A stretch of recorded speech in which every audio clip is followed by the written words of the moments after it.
లడ్డు ప్రసాదానికి సంబంధించి కల్తీ నెయ్యి సరఫరాపై ఇప్పుడు దుమారం రేగుతోంది. కమిషన్ల కోసమే నాటి ఈవో ధర్మారెడ్డి అర్హత లేని కంపెనీకి నెయ్యి సరఫరా కాంట్రాక్ట్ ఇచ్చారనే ఆరోపణలు వెల్లువెత్తుతున్నాయి. మరోవైపు ఎన్డీబీ నివేదికలో సైతం జంతువులకు ఉన్నట్టు నిర్ధారణ అవడంతో వైసీపీపై అన్ని పార్టీల నేతలు, ప్రజా సంఘాలు తీవ్ర స్థాయిలో మండిపడుతున్నాయి. కమిషన్ల కోసమే గత ప్రభుత్వం లడ్డూ నాణ్యతలో రాజీ పడినట్లుగా విమర్శలు గుప్పిస్తున్నాయి. నాణ్యత కమిటీ సభ్యులు 9 సంవత్సరాలుగా కొనసాగుతున్నా వారిని మార్చలేదని విమర్శించారు. వైఎస్ఆర్సీపీ ప్రభుత్వంలో భూమన కరుణాకర్ రెడ్డి, వైవి సుబ్బారెడ్డి టీటీడీ నిధుల నుంచి కమిషన్లు తీసుకుని శ్రీవారి ఆలయాన్ని భ్రష్టు పట్టించారని ఆరోపించారు. మరోవైపు గత 5 ఏళ్లలో తిరుమలలో జరిగిన అక్రమాలపై విచారణ జరిపిస్తామని ఏపీ ప్రభుత్వం స్పష్టం చేసింది. తాజాగా ఇదే విషయంపై ఏర్పాటు చేసిన మీడియా సమావేశంలో శ్రీవారి ఆలయ మాజీ ప్రధాన అర్చకులు రమణ దీక్షితులు పాల్గొని ఆవేదన వ్యక్తం చేశారు. స్వామివారిని ప్రసన్నం చేసుకోవడం కోసం ఎంతో ప్రయత్నం చేశాను.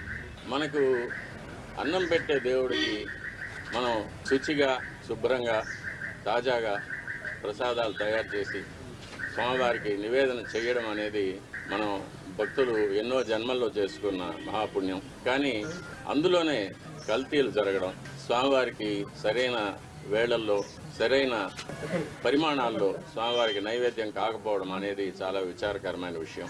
అందులోనూ ఆగమ శాస్త్ర ప్రకారంగా ఆవుకు ఆగమ కార్యక్రమాల్లో ఎంతో విలువైన స్థానం ఉంది.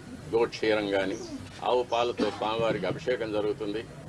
సుప్రభాతంలో ఏకాంత సేవలో నివేదన జరుగుతుంది. ఆవు పెరుగుతో స్వామివారికి దధ్యోదనం మొదలైన ప్రసాదాలు తయారు చేసి నైవేద్యం పెడతాము. ఉత్సవాల అభిషేకాల్లో గోదధ్యి వాడతాము. గోఘృతం అనేది స్వామివారికి నైవేద్యాల్లో, అన్నప్రసాదాల్లో, పణ్యారాలనే లడ్డు, వడ మొదలైన ప్రసాదాల్లో వాడతాము. అలాగే గోమూత్రం కానీ, గోమయం కానీ, యాగశాలను కానీ, ఆలయాన్ని కానీ శుద్ధి చేయడానికి వాడతాము. అటువంటి పవిత్రమైన గోవు యొక్క ఘృతాన్ని కల్తీ చేయడం అనేది, అది స్వామివారికి, మనకు జీవితాన్ని ఇచ్చే స్వామివారికి ఇటువంటి అపచారం జరగడం అనేది చాలా విచారకరమైన విషయం. ఇవన్నీ చూసే పాపం కూడా మనం చేశామా అనిపిస్తుంది ఒక్కొక్కసారి. దీన్ని ఎన్నోసార్లు అప్పటి ఈవో గారికి, చైర్మన్ గారికి దృష్టికి తీసుకెళ్ళి, ఇలా ప్రసాదాల నాణ్యత సరిగ్గా లేదు, ముందులాగా లేదు, ప్రసాదాల పరిమాణాలు స్వామివారికి సరిగ్గా నివేదన కావడం లేదు, సరైన ఆగమ ఉక్తమైన కాలాల్లో స్వామివారికి నైవేద్యాలు జరగడం లేదని ఎన్నోసార్లు దృష్టికి తీసుకెళ్ళాం.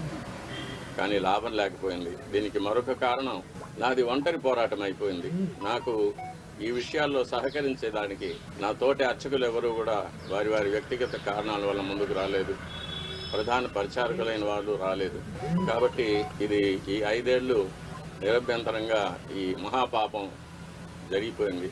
ఒక సైంటిస్ట్గా ఈ నెయ్యి యొక్క పరీక్షల యొక్క ఫలితాలు కూడా నేను చూశాను, ల్యాబ్ రిపోర్ట్స్ చూశాను.